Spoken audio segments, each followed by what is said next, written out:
So now that we have our power up spawning and everything is functional, I want to go ahead and start working on the remainder of these, I guess you could say the setup part. And what I mean by that is these are not complete. We need some more information. We need to know some things about collision. There's some more effects. There's a material that I would like to go ahead and kind of get set up, that kind of thing. Now, let's go ahead and go to assets, power ups. And here we have, our icons. Here we have our meshes. But if we look at our master materials, there is a power up master and a power up hue master. So these are kind of for two different things. Now, basically, the way we want to go about handling this is I'm going to make a simple actor for an example. You don't need to do this, but to represent our actor that our power up that we have a static mesh as the base, and I'm just going to use the insta kill for the example. Then we want to have a material billboard. Now, this material billboard is going to have an entry here of the corresponding power up hue master. So once we add that, you can see there's a little stuff going on. We're going to want to go ahead and double its size. And you can see that a little bit better. Let's go ahead and double that. So we go to like 128. Yeah, something kind of like that. That gives it, some kind of effect of, it's not very good. I tried my best. But yeah, so we have that. And likewise, we have this power up master. So we're going to want to go ahead and make an instance out of this. There's not really much configurable out of here. I just kind of set it. There is some rate stuff, but it was mostly a kind of like a set and forget kind of thing. But I do want to make an instance of this power up master. So create material instance, just in case we need to tweak some stuff. So mi underscore power up. And we're going to reuse this on pretty much all of our power ups. So I'm going to drag this into our power ups like so, and plug mi power up for the material. And you can see once I do that, it starts rotating and all of that stuff. So this is actually that's all driven by the shader. And the reason I did this was for just a small optimization, as well as given the logic, it's pretty simple to actually do. So this way you're not going through and doing any expensive updates that really don't need to be done. So I just thought that would be something kind of neat to do. And if you're curious about how this was achieved, you can look at the master material, and it's really not bad. So here we basically just get a continuous rotation angle. So this is basically just a value in this case that is continually incrementing. And then we're going to go ahead and use that rotation angle to basically drive two rotations. So we have our initial rotate about axis.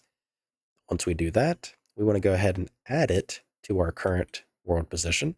And that's going to give us basically our new rotated world position. So now that we have our new rotated world position, we can then use that as the position in our second rotate about axis. So that way we can rotate our Z and our Y separately, and everything will continue to work. Likewise, if we had, say, we wanted to use the rotate on the X, we could do the exact same thing, copy this, paste it, and then we want to take the output of here and add it to our world position again. And there we have, our next world position that is, again, offset on the Y. So we can plug that into the X, and we have all three axes going. Again, if you care, yeah, have fun. But this is kind of like the defaults that I have set up. They work pretty decent, but this is kind of what we want to mimic. So in our case, we need a material billboard. So let's go to our powerup.h, add a new component,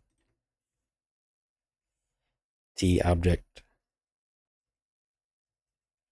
pointer of a u material billboard component. Let's call it a material billboard component. I guess power up. Keep the naming consistent. It's better to have consistent but bad naming than good naming with inconsistencies, at least in my opinion. So u material billboard component. Let's do a power up material billboard component, and we want to set it up the attachment to the root component. Okay. Once we have that there's good to go. And now in our data asset, we want a tsoft object pointer to a U. Let's see, in this case, we're going to use a U material. Let's see, it should work with the material interface. So the reason for the material interface is both the material and the material instance both inherit from it. So if we were to say, quickly look at a U material, and let's say we have a U material interface, or sorry, instance. So the instance inherits from the interface and the material inherits from the interface. That way we can accommodate both. So if we had, it lets us choose from both materials and material instances. So once we have that, let's see. We do need some other information. So the X and Y size. So let's put that down here. This will be the float. Let's do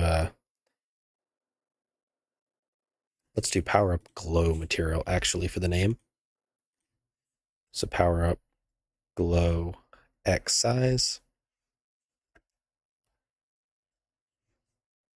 In case we do want to resize it, I don't think we would. And the Y size, so the X and Y. So we have the material, we have all that stuff. That should be good to go. I'm not too worried about the collision yet. I just want to get the visuals in place. So that's the glow material. Let's also have the Powerup mesh material. So we're going to have all those three loaded.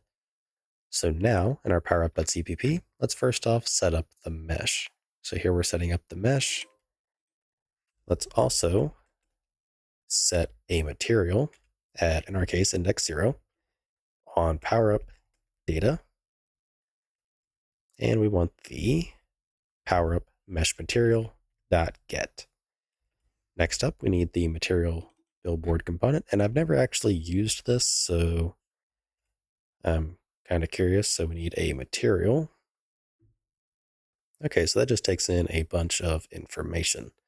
So we want the material. So Powerup data material, we want the glow material. Then let's see, distance to opacity curve. That can be fine. So null pointer. Then a size and screen space, we're going to use false. Then we have the corresponding X and Y. So Powerup data. We want the Powerup glow X size. Then we want the Powerup data glow Y size. Then distance to size curve, which again is a null pointer, like so. Okay, so that should take care of our two materials. And that's really all we have in there. Let's go ahead and make a child category. So let's do, we'll just call it the glow. Like so. And we can give it a try. So let's recompile and relaunch. All right. Let's go ahead and go back to the editor, go to our insta-kill, and we want to go ahead and set up the two materials. So first off, we have our Powerup mesh. So if we search for Powerup, we have our mi underscore Powerup, and we have our hue master. So I'm not too worried about making a material instance for that, like I had mentioned, so meh. Now let's open up max ammo and the nuke. So Powerup and hue master, Powerup and hue master. Save all, and let's see the result. So hopefully a zombie spawns up here. That'd be quite nice. Always as I walk away. Okay. There's the one. And the other. So you can see we still need to do collision, but they're rotating slowly. We have our billboard component doing its stuff. So yeah, that's a good sign there.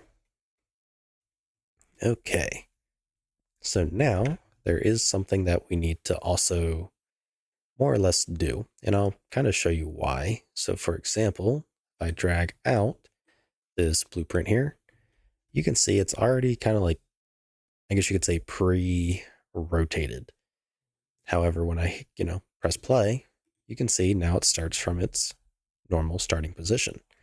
And the reason for that is how the material itself kind of works. So let me go ahead and view the material. And you can see I've added this start time parameter. So basically, we're taking time, subtracting the start time from it, and that's going to allow us to basically start from 0 and increment up.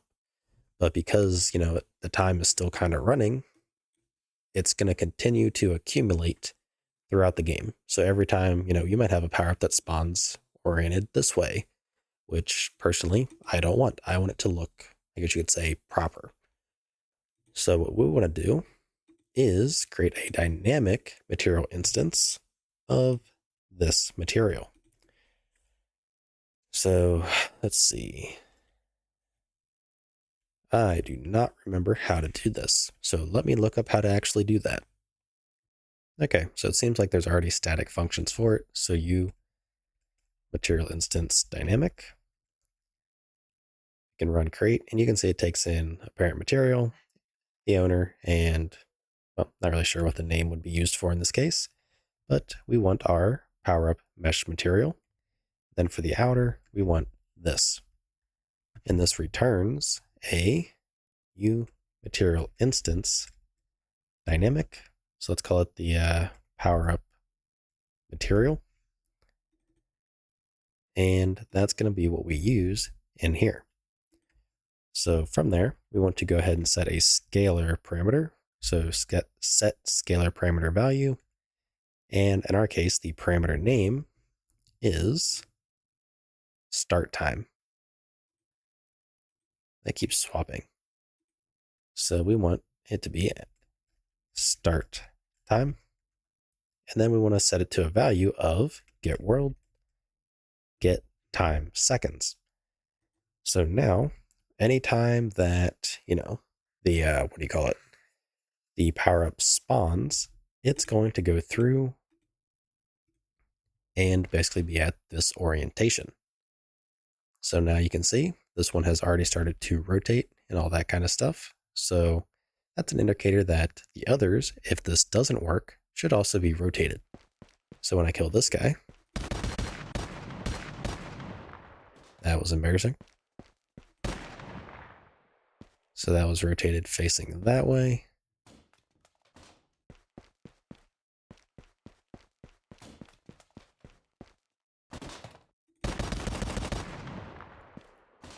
That one's facing correctly, as is that one.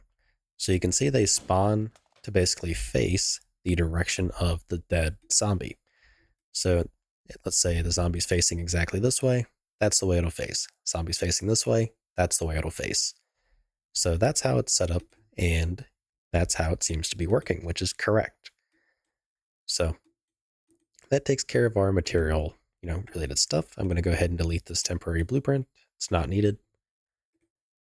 But yeah, save all, make sure we're good to go. And that is pretty much it in terms of the visuals themselves. So now that that's out of the way, we can continue and work on things such as the collision and overlaps. So with that out of the way, I will see you in the next video. If you like what I'm doing and you want to help support me, you can find a link to my Patreon in the description below, where you can also get early access to this entire series.